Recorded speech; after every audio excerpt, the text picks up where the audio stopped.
As the looming threat of artificial intelligence taking over job markets continues to grip the workforce with fear, a notable drinks company in Poland has taken an unprecedented step. It has appointed an AI robot as its experimental CEO. Dictator, best known for its rums and drinks, is a Poland-based company that has appointed the robot to oversee the company's growth into one-off collectibles, communication, or even strategy planning, as per reports. The AI robot is known as Mika.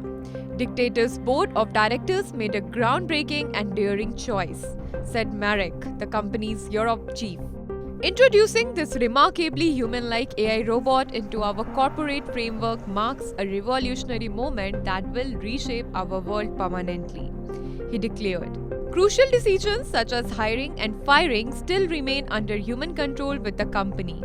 Mika's primary role will be centered around selecting artists for the creation of custom-designed bottles.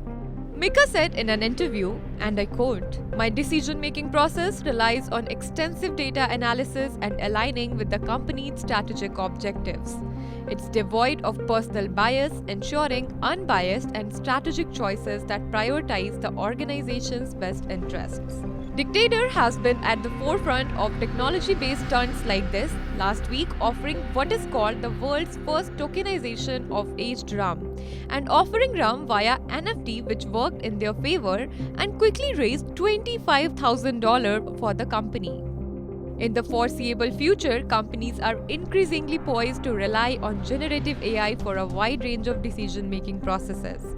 According to a recent report, the integration of AI could potentially contribute a staggering $2.6 trillion to $4.4 trillion to the global economy each year by the year 2040.